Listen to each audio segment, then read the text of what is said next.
It's April 20, 2013. I'm Rene Ritchie, and we are going to be talking about mobile photography. All the different mobile cameras that are coming out, Apple's approach, Microsoft's approach, Google's approach, and some professional approaches. I am joined by Alex Dobie of Android Central. Hi Rene, it's going great. So this is the iMore Show.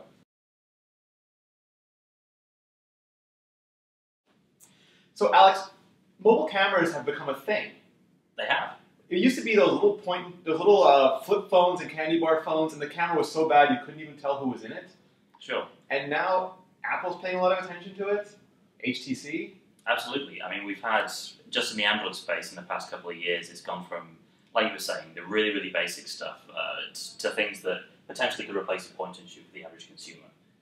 So devices like the HTC One with different approaches to the way photography works on a mobile device, having larger pixels, better optics, and a focus on not just increasing the megapixel count, but really getting better quality images out of these devices. It's strange, because the original iPhone, way before this one, had a 2-megapixel camera. Wow.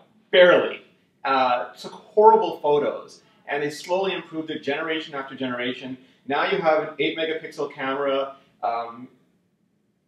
fits in a body this entirely small, and it takes fairly terrific photos. But I remember the G1 also, really not a great camera. Yeah.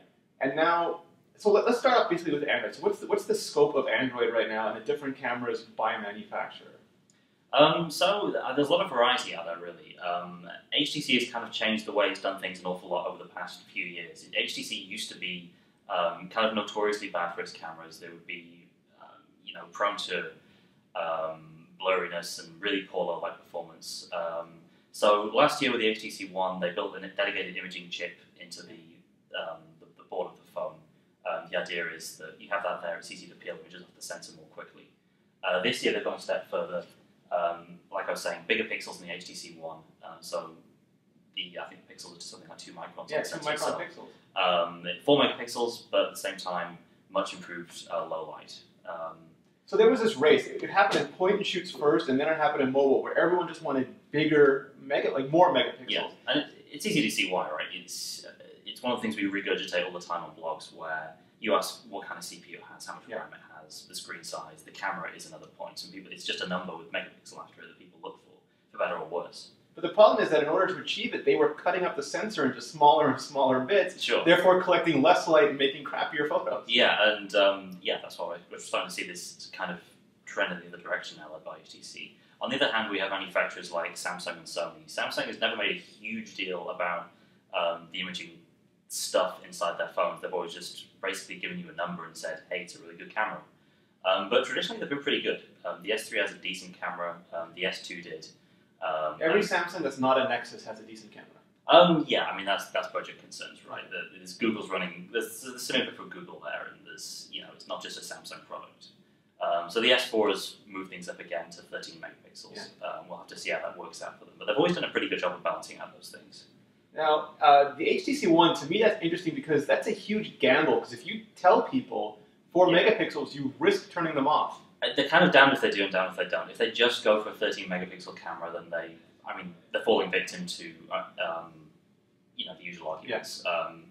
The HTC One in general is all about standing out from the smartphone crowd. So they've got a lot of other features in there, like the front-facing speakers that are really loud and bassy. A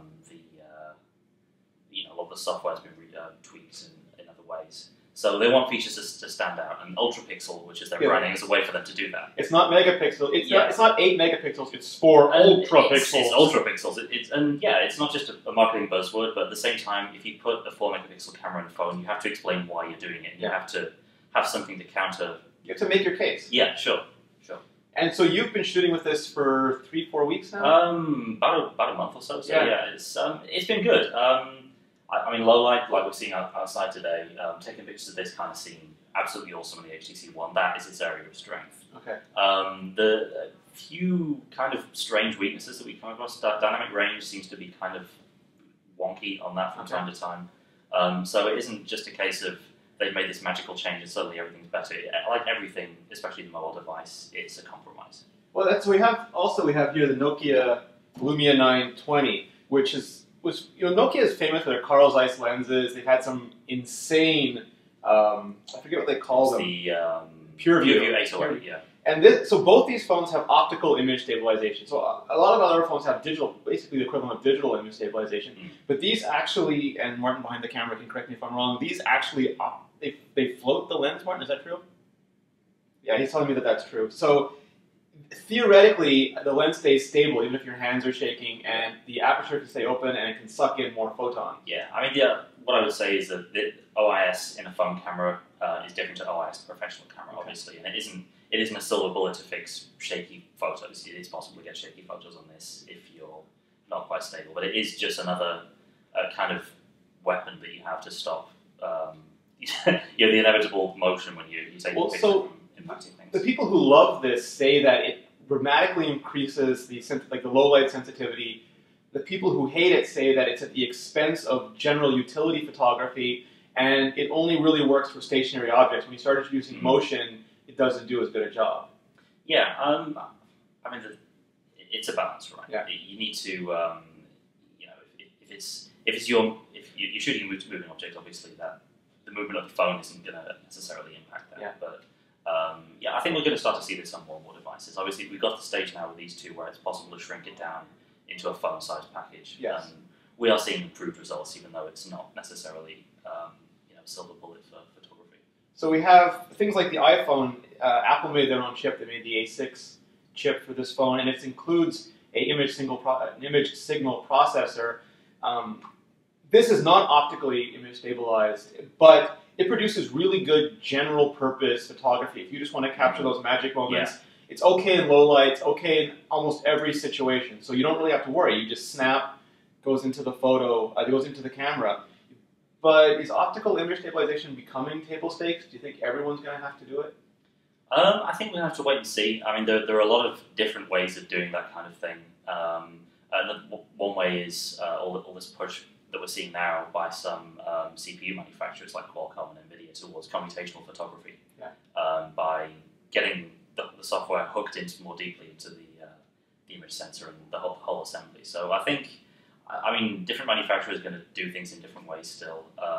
It's still a very specific kind of hardware that you need to include in the assembly itself. So it'll take time. I think we'll see.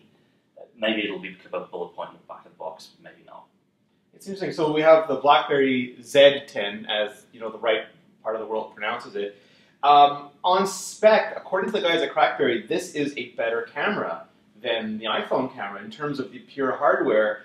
But the end result, at least to my eyes, and to a lot of people's eyes, isn't as good. And I think that shows the value of the image processor and the software that the companies are writing to use it. I mean, software is a huge side of any camera, and we've seen certainly on pre-release devices.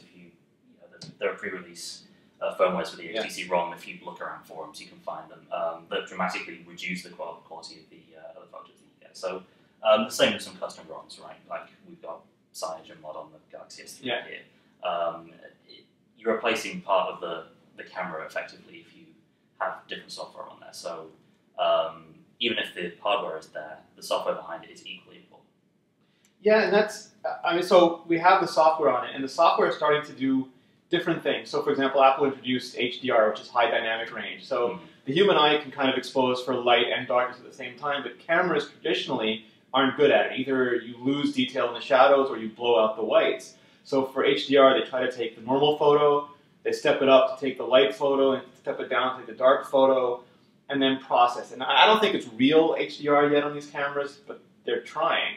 It's getting there, and it depends on which manufacturer you look at, but certainly I think Samsung has been one of the manufacturers that hasn't made a huge deal about HDR, but they've always done it really well.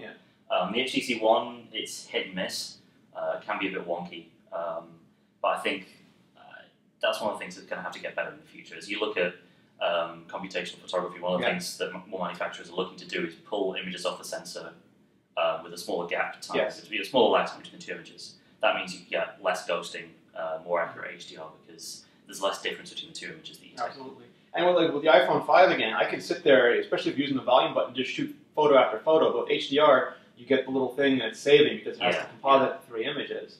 So I think that's the That's the cost of doing HDR still. Yeah, and that's going to get faster, and hardware's becoming faster all the time. And if you look at hooking that into the imaging side of things, that weight is going to get less, and HDR photos surely you're going to get much better in the future.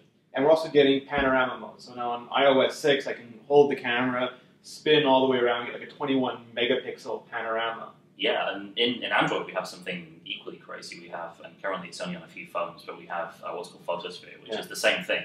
A little bit more time consuming, a little bit more fiddly, but when you pull it off right, it's really good. It's essentially a panorama, but in 360 degrees. Yeah. So you take a whole bunch of photos, and then I think it's the same technology Google uses for Street View that's applied to it. So you have effectively a globe that surrounds you. It works. It's very specific in the places that it works really well. If you do it with all the movement around, you'll get. I'm sure we'll see panoramas with half people cut off and cars cut off. We had that today. We did some test shots, and half of Kevin's head was in one photo. Yeah, so it's easy to get that with a Photosphere. Yeah. But it's meant for if you're kind of surrounded by scenery, you take a view out the window or something like that. It's really meant for a panorama. Yeah, it's meant for if you've got a really cool view in front of you. It's meant to be something you use occasionally, but to get really, really awesome images. And the downside with Photosphere is that you need the Photosphere viewer. It's not the same kind of picture you just email to. Kind of. I mean, like everything that Google does, it's part of their overall strategy. Yeah. Currently, the only way to view Photospheres, I believe, is on an Android phone or on Google Plus. Yeah. And of course, Google Plus, far from being as popular as anything like Twitter. So, it's going to take a while before that kind of thing. Well, like the regular panorama, I've seen some regular panoramas on other cameras, but you can basically become a big JPEG image, and as long as you have the size. Mailbox to shoot, you can mail them to people, you can do anything. The Photospheres, I think, to click a link, go to them. You can share it to Google Plus, and then you get a link, but they still save as a JPEG. But yeah, you need some other component to turn that into like a 3D globe. And Microsoft had PhotoSynth for a long time. Microsoft can be weird. Microsoft Labs is fantastic. They have this PhotoSynth stuff, and I think it was on iOS long before it was on Windows Phone. Sorry about that, Windows Phone, but that was almost. Taking bunches of pictures and sort of assembling mosaics of pictures in time and space. And there's a lot of really interesting, like you call it computational photography, there's a lot of really interesting stuff that they're doing. Sure. So every generation, like we're probably going to get an iPhone 5S this year because it's nothing is set in stone, nothing's true until Tim Cook or Phil Schiller holds it up on stage, but if they follow pattern, it'll be an iPhone 5S. And that means the hardware won't be that much different. They're going to have to rely on features. For the last few years, the photography has gotten a full segment of every keynote. But I'm starting to wonder, what else can they do with photography? We've got a pretty good sensor. It's pretty sensitive. We've got panoramas. We've got HDR. What's next? I think you're looking at areas kind of like fringe cases of photography where things like low light can always get better. Yeah. Maybe we'll start to see Apple. This is just a guess, but keeping the megapixel size the same and saying, look, here are bigger pixels, or here's OIS, and here's how it makes your life better on the iPhone when you're shooting photos. So I think it's, for a while, most phone cameras have been able to take pretty good-looking shots in daylight. Yeah. It's just kind of indoors and in low light, and these are faster the cases where, it's making up for the areas where conditions aren't ideal, which are the places where you're most likely to be taking photos on the phone. Yeah. So my understanding, I keep hearing better, like not necessarily bigger. It's the same thing with the processor. I hear the processor is going to be more advanced, but not necessarily faster. And I think you're exactly right because Apple's not really concentrating on things like what the Lumia is advertised at. They really want you to be able to take pictures of your life wherever you are. It's almost like they don't want to tell you what RAM is in the device. They don't really want to tell you all. They tell you it's an f2. Maybe that's something. It's f2.4 now. I know HTC is getting. Are they down to? I think it's 2.0. Yeah. It's either 1.8 or 2.0. Yeah. So I wonder how much more this can go down. I mean, another thing is wide-angle lenses. Something HTC's done in a few of their devices over the past year or so. I think the 8X, had a Windows Phone 8X, which means that if you're shooting kind of out the window like this, you capture more detail in a wider spread. So maybe we'll see something like that. Certainly if you look at smartphone cameras right now, it's generally a very narrow field of vision that you have to work with. So maybe that's something for the next What BlackBerry is doing, and I think they licensed it from Nokia of all places, is they're doing that time shift camera where you take the photo and it records a little bit before and a little bit after. So if the person blinked or they made a funny face, you can almost like rewind or fast forward to get the right moment. Yeah, the HTC One does something very similar, which is with its Zoe Shot capability, which is it kind of records video and photos at the same time. But what it actually does is it's buffering frames before you press the shutter button. So you can effectively go back in time if you missed a crucial shot, and there'll be a few frames there that you can look at. So It's almost like Harry Potter pictures. kind of, yeah. And at the Galaxy S4 event, one of the things I thought was interesting was they were attaching voice memos to photos, and I always wanted that for trade shows because you go to a trade show, you snap 100 photos, and sometimes you forget what booth it was at. But if I could just say, this is the OtterBox booth, and that's attached to the photos, then I don't have to worry about it anymore. Yeah, and Samsung's doing some interesting things with tagging various other stuff to photos. You mentioned voice, another one is you can actually tag weather conditions now. I think that's actually an update for the S3 as well. So you can tag and say, okay, this is this location on a sunny day or whatever. On the S4, you can now effectively take a picture with the front and back camera at the same time. So you have your picture in a little postage stamp or whatever in the corner, and whoever you're shooting in the main frame. So they got to blend that with Facebook chat heads. So you can be in the photo and you can throw yourself around. You throw your chat heads away, yeah. Crazy. Yeah, that's really, and there was a flirtation with 3D in Android devices too, right? We don't like to talk about it. It was 3D Curious. It was a college years. That was a bad idea. And we had two of the main phones running 3D, one from LG, one from HTC. Neither was particularly good, and the implementation of 3D without glasses, of course, means that you lose some resolution because you have some lines going to one eye, some lines going to the other. Just economical concerns with having two cameras on the back means your camera budget is split between two units. So all it meant on those devices is when you're not shooting 3D images, you have just a crappier camera to work with. Well, at CES, I covered the Sony event because Phil was, I think you guys had 19 press conferences at the same time, and Howard Stringer spent almost the entire show saying that 3D was the future for smartphones, for everything.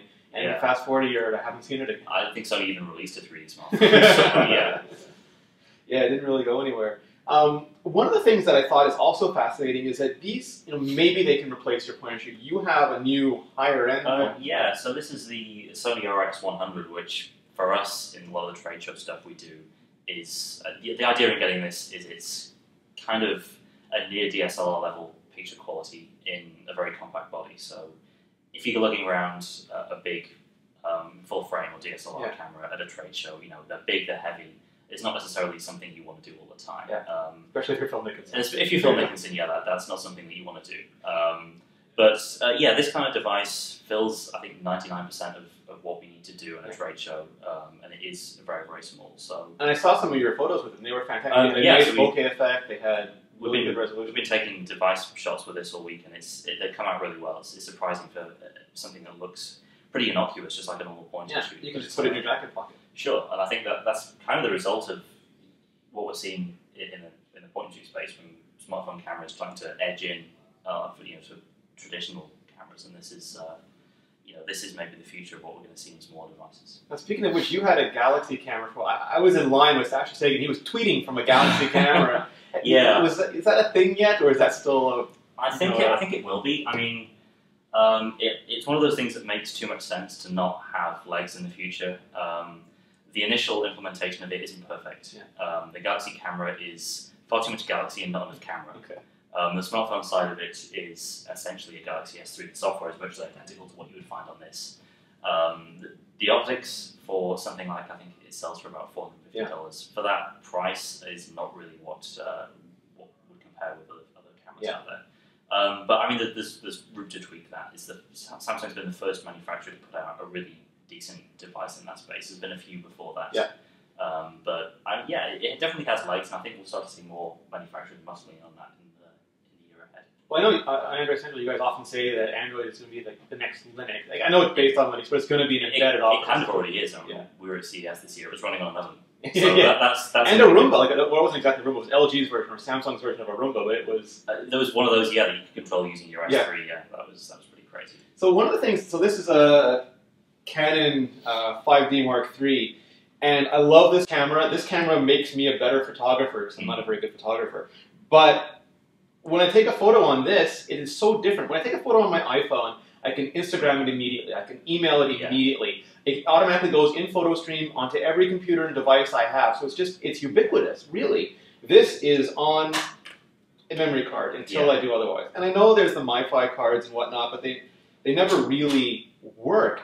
how long? And we just talked about the Galaxy camera. How long until even like your DSLR just has Wi-Fi built in, has ubiquitous photo sharing built in, has Instagram built in? I think it's got to be only a matter of time. I mean, the benefits to having that kind of advanced mobile software behind the camera are just plain to see to anyone that uses a Galaxy camera. It has Dropbox built in, so you can have automatic Dropbox upload for any photos that you take. And for a trade show, that's awesome. I would pay for an LTE account just to have this camera connected all the time. Yeah, I think it's going to happen. It's like I was saying, it makes too much sense to not happen. And one of the main bugbears of any kind of photography is pull your card out, put it in your laptop. It's a constant. Oh, the card got corrupted. Oh, like this today, I lost the card for like 6 hours. I couldn't find it. Sure, it was in my cheek pocket. Yeah, and if you look at it's not just social sharing. There's a lot of image processing behind that as well. If you have a more advanced general purpose CPU running a show and an OS that has a massive app ecosystem, then there's a lot of potential for other stuff too. Or even just, again, we go back, and it's a lot about us. We go back to trade shows. If theoretically you were there, you're shooting the press conference, the photos are uploaded via LTE to Dropbox, we could have Jerry, we could have Phil, we could have anybody else back at HQ processing those photos and putting them up. So yeah, that's kind of interesting you mentioned that. The HTC One event, we had Phil in New York doing words. I was in London doing photos. And that's exactly what I used the Galaxy camera for. We had a LiveLog provider has an Android app. Yeah. So it's a case of take the photo, share to the app, it's uploaded, through 3G or 4G or whatever you have on the camera, and that's a single device doing that. It's it is take the photo, so push much to better. share, and it's just incredibly simple to do it that way. Because previously, if you have to know, we would have a DSLR tethered to Lightroom or Aperture. The photo would come in, we drag it, we do a bunch of stuff to watermark it, we upload it. It was not that easy. And actually, that's another thing. Watermarking. Android has absolutely automatic watermark things. So the workflow was photo, watermark, upload. Yeah. And it was a relatively simple process to do that. I'm kind of nervous about this, but Marty, who's filming Safe Solvent on Instagram, if you have to know, brought his red Scarlett with him. This thing looks like the Borg made a camera. It's going to assimilate you. It is going to assimilate me. And this is putting what was professional technology into your hands. And, this kit is probably, I'm going to guess, 15 grand, if not around there. And that sounds like a lot, but this thing shoots in 4K. Wow. Compared to what that stuff used to cost, it's a pittance. And we're seeing stuff, I'm going to put this down before he gets too nervous and runs over here and strangles me. But now we have cameras shooting in 4K. The Hobbit came out in high frame rate, which is 48 frames per second. We're just getting to 1080p on our mobiles, and already, so 4K is also a 2160p. It's again doubled in the size. HDR doubling the frame rate. That's a lot of data. Yeah, it is, and I think at the same time you've got to look at where you're going to be displaying that content, because most people still don't have 4K TVs. PC monitors are at the high end, I guess 2560 by 1600. Smartphones and tablets still aren't quite getting there. So 2480 by 1536. Yeah, and it isn't just a case of in many ways this is future proofing, right? Yeah. You're looking at this kind of content that you can enjoy in the future. We shot Star Wars Episode 1 in 1080p. What were we thinking? Absolutely. And so we did not mention that the HTC One is 1080p. I believe the Galaxy S4 is 1080p. So we're getting those level of displays, but we're not getting 21. There's no 4K Android phone in there. Not yet. Not yet. Maybe HTC next year. Possibly. So we're just catching up with what was the state of the art of video, and now video itself is evolving. So are we going to have to catch up again, or do you think that we've gotten to a point where it's insane to go much further? I think at certain limits, I mean, this counts for smartphone display as well as everything else. At certain limits, at certain points, you reach the limit of what human vision can reasonably. So what is that? The HTC One is what? It's 440 ppi, which I mean, you go beyond that, that is just completely diminishing returns. You don't need anything higher. I'm not Brian Klug, so I can't talk in terms of arc light minutes, but I think over 300, you're wasting your time. Yeah, I mean, you only have to look at the display of this and move it up so close to your face that it's just insane the amount of detail that you have.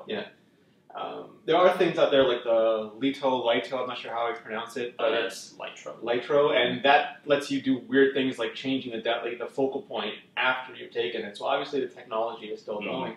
Is there anything you'd like to see from mobile cameras in the next year? I think low light is still a big thing for me. I think having the kind of low light performance that you see on this in a higher megapixel device is going to be big, I think. On the other end of things, I think better HDR, better computational stuff, more advanced sharing, that kind of stuff. My big want is, and I say this, as a citizen of the Apple Nation, I would like to have an advanced camera mode. So right now you can do things like you can tap to reset the white balance or the focal point.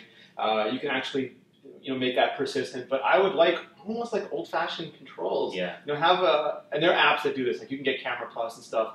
But it'd be kind of nice to be able to do more manual, old kind of like, camera controls. It's strange because that kind of isn't the Apple way in a lot of their mobile stuff, and there's a lot of advanced stuff on OS X. But it's almost like when you take a step into mobile, they expect everything to be almost super, super simple. You lose that kind of customization. So I wouldn't mind if Apple didn't do it, but at least expose more. Like Camera Plus did a lot of heavy lifting to make that work, but maybe expose more APIs so I could do aperture control, I could do ISO, I could do those. If you're not going to do it yourself, maybe leave it to Apple developers. And we've kind of seen a lot of the first-party camera apps on Android, like Sony's a good example. We've got a Sony camera here. A lot of the modes here transfer over to the Sony phone camera. So we've got Superior Auto, which is on the Xperia Z. Sony's big on being able to fine-tune various aspects of it. Most Android cameras let you choose things like ISO and exposure levels, all this other stuff. But Sony tends to give you a lot of control of that kind of stuff. All right, so you mentioned Galaxy S4 is coming out. There's rumors of another Motorola Google phone. Google I/O is coming up. What's next for Android Central? I/O is the big thing. We've heard all kinds of rumors for that. I think on the photography side, it's kind of interesting to see the big Googlers talking about wanting to make Nexus device. I think it was Vikram Kotra actually. He seems to like photography. And he's talking about making Nexus devices really great cameras, and that's really something that's been completely absent so far. I can't think of a Nexus phone that's really had cameras that have been up to the level of stuff we've seen from other manufacturers. So if that's a weakness they can address, that's going to be big for Android in general, because of course you're going to have software that goes behind that, which benefits the whole Android ecosystem. Absolutely. So we're looking forward to WWDC whenever Apple decides to announce it. I mean, I/O's been announced, Microsoft's Build's been announced, BlackBerry Live's been announced. No WWDC. Still waiting. Hold, please. But I would like the iPhone 5S, if it is the same casing. Obviously, the thinness of the camera just limits what they can do. But Phil Schiller and Apple are spending a lot of time on cameras too, so I'm hoping we get a software update. I'm hoping that we get... I don't want more megapixels. There's a rumor that there's a 13 megapixel sensor. I don't need that. I would just like, I'd like the idea of bigger microns. I like the idea of sucking in more light. And I hope Apple, focuses on that rather than the specs. I think they usually do that. They've never been about specs, like you're saying, especially in mobile. Yeah. Can't even tell me what half the specs are. So, Alex, thank you so much. Where can people find out more about you? You can find me on AndroidCentral.com, on the Twitters, Alex Dobie, and on Google+, just search my name. And you can find me at Rene Ritchie. You can also find me on Google+. I don't have one of those fancy vanity URLs like Phil, but you can search my name as well. You can find me at imore.com. You can find all of our shows, including the Android Central podcast, the iMore Show, Debug, Iterate, Zen and Tech, Windows Phone Central, Crackberry, at mobilenations.com/shows. Alex, thank you so much. Thank you, Rene. Martin, thank you so much. He gave us a little salute, Ashley Esqueda style. Have a great night, everybody.